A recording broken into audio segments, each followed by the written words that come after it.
فرماتے صحابہ نہ بات کر رہے تھے، اور بات یہ کر رہے تھے کہ یار لوگوں کو گناہوں سے کیسے روکا جائے، لوگوں کو گناہوں سے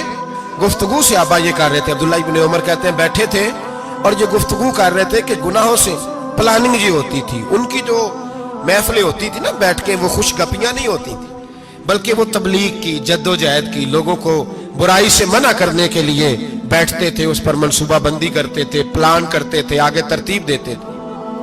گفتگو ہو رہی تھی تو اب آپس میں بات ہونے لگی کہ کون سا گناہ زیادہ برا ہے جس پر سب سے پہلے کام کیا جائے۔ تو دور ایک صحابی بیٹھے تھے، ان کا نام تھا عبداللہ ابن عمر، ایک عبداللہ بن عمر ہے اور ایک عبداللہ ابن عمر ہے۔ حضرت عبداللہ ابن عمر دور بیٹھے تھے، بڑے سمجھدار سیانے باریک بین آدمی تھے۔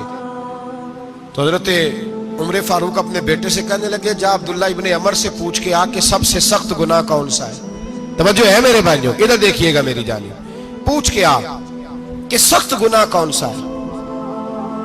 عبداللہ بن عمر رضی اللہ تعالیٰ عنہ کی خدمت میں جب عبداللہ ابن عمر گئے تو جا کے کہنے لگے کہ صحابہ پوچھتے ہیں کہ آپ نے زیادہ وقت گزارا ہے نبی رحمت صلی اللہ علیہ وسلم کے پاس، تو بتلائیے برا گناہ کون سا ہے، سب سے سخت گناہ، تاکہ سب سے پہلے اس پر پابندی لگائی جائے، اس پر محنت کی جائے۔ تو حضرت عبداللہ ابن عمر کہنے لگے صحابہ کو جا کے بتا دو کہ سب سے برا گناہ شراب پینا ہے،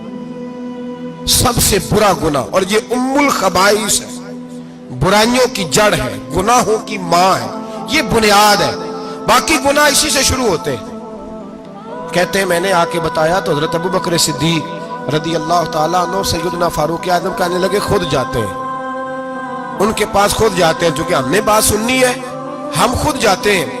اور ان سے جا کر کے سوال کرتے ہیں کہ اگر آپ کو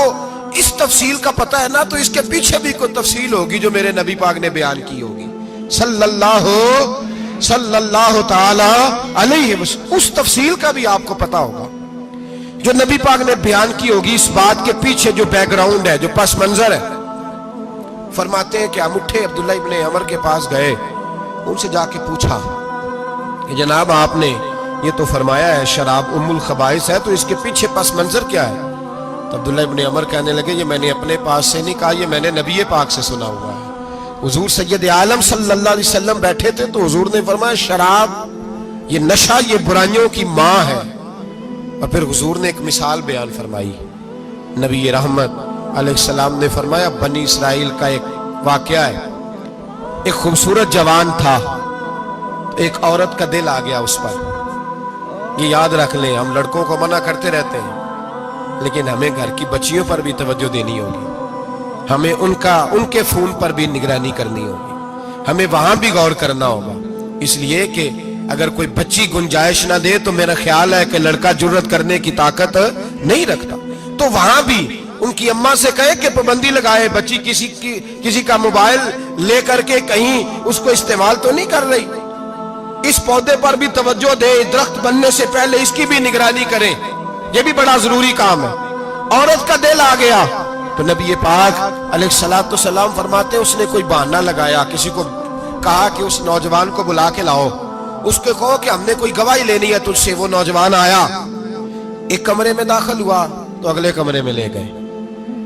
وہاں داخل ہوا تو اس سے اگلے کمرے میں لے گئی، وہ داخل ہوا تو اسی طرح 7 مکفل کمروں میں لے گئی۔ میرے کریم رسول میرے محبوب پاک علیہ السلام فرماتے صحابہ کو سمجھا رہے ہیں میٹھے لب و لہجے میں، فرماتے جب سب سے پچھلے کمرے میں لے گئی تو ایک لڑکا بندھا ہوا تھا وہاں رسیوں سے، شراب کا پیالہ پڑا ہوا تھا۔ بی بی کہنے لگی کوئی گواہی شواہی نہیں لینی، تجھے اس لیے بلایا ہے کہ تیرے اوپر دل آ گیا ہے، اب میرے ساتھ منہ کالا کر۔ تو وہ جوان کہنے لگا نہیں، میں نے اپنے نفس کو پاک رکھا ہوا ہے، میری نظر بھی پاک ہے، دل بھی پاک ہے، اور اس کی برکت یہ ہے کہ رب نے میری روح کو بھی پاک رکھا ہوا ہے، تو میں یہ حرکت نہیں کر سکتا۔ پاک لوگ پلید کاموں کی جانب توجہ نہیں کرتے، میں یہ حرکت نہیں کر سکتا۔ اقبال نے اپنے بیٹے کو دعا دی تھی، اس نے کہا تھا حیا باقی نہیں ہے زمانے کی آنکھ میں، خدا کرے کہ رہے تیری جوانی بے داغ، خدا کرے کہ رہے تیری جوانی بے داغ۔ کہا میرے ساتھ منہ کالا کر، اس نے کہا میں نہیں کرتا۔ کہنے لگی چل پھر اس کو قتل کر، اس کو میں نے باندھا ہوا۔ اس نے کہا میں قتل کیوں کروں،